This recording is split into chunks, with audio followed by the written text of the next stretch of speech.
কোনোদিন ফিরে আসবে না, আপনিই থাকবেন, আপনারা বিয়েটা করে ফেলেন। তাহলে আমি কারো সংসার ভাঙিনি, আমি কারো সংসার, সেরকম মেয়েই না আমি কারো সংসার ভাঙিনি। হ্যাঁ, সে আমি আমার দিক থেকে আমি হচ্ছে আমি মায়া, আমি তাকে ভালোবেসে তার সম্মান নষ্ট করতে চাইনি, আমি নষ্ট করতে চাইনি। এই জন্য সে আমাকে যেটা বলেছে বলবা যে আলমের সাথে, আলম বলছে নায়িকা, আলম কখনো আমাকে এই কথা বলেনি নায়িকা।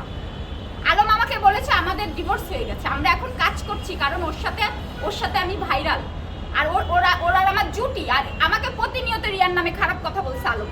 হ্যাঁ, নুসরাতের কথা ভালো বলছে নুসরাতের আমি ভালোবাসি। আমার আর আলমের সম্পর্ক, আমি কখনো রিয়াকে নিয়ে আমার কোনো হিংসাই ছিল না, কারণ আলম কোনোদিন রিয়াকে নিয়ে আমার সামনে, আমি কোরআন ছুঁয়ে বলবো, কোনোদিন ভালো কথা বলেনি। নুসরাতের কথা ভালো বলছে, আমি নুসরাতকে আমি জেলাস করি, আমি রিয়াকে কখনো জেলাস করিনি, কারণ আমার হাজবেন্ড সে প্রতিনিয়ত নুসরাতের কথা বলছে ভালো, রিয়ার কথা কখনো বলছে এই মেয়ে তুমি সংসার করবে। তা না হলে দেখেন মহানগরে বসে আমার সাথে সংসার করার পরে আমাকে কেন বগুড়া পাঠাই দিছে। আমি তো তার প্রথম ওয়াইফের পরে যদি তার সংসার কেউ বগুড়ায় করে সেটা আমি করেছি, কই রিয়া তো করেনি। জোর করে না, আমি যখন আসি বগুড়া থেকে, আমি তো অসুস্থ, আমাকে তো হসপিটাল, আলম বলছে যে তুমি আসার পরে তোমাকে হসপিটালে ভর্তি করাবো। রাতের বেলা আলমও ফোন দিছে, রিয়াও ফোন দিছে, সকাল থেকে আলম আমার ফোন রিসিভ করছে না।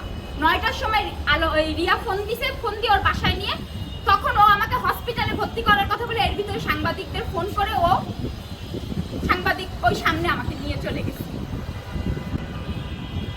বুঝছেন, আমাকে নিয়ে শুধু খেলেছে।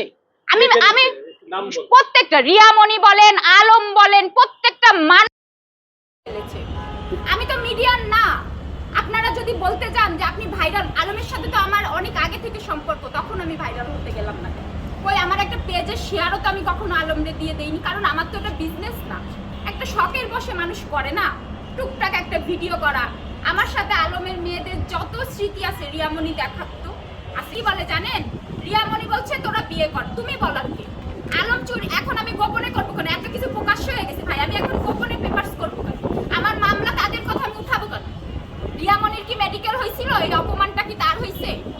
হ্যাঁ, এত প্রমাণ, আমি এত কষ্ট, এত অসুস্থ, আর রিয়ামণি কয়দিন চোখের পানি ফেলছে আলমের জন্য, আমি প্রতিনিয়ত ফেলি, সেটা রিয়ামণি ভালো করে জানে। আমি আমার বাসায় থাকি, এখন শুটে দেরি হয়ে গেছে, একদিন থেকে গেছি, ওইভাবে তার বাসা আমি কন্টিনিউ নও। আমার সাথে আলমের সাথে সকালে ওই দিন কথা হতে হতে আমি সত্যি কথা বলবো, কারোর পক্ষ নিতে পারবো না।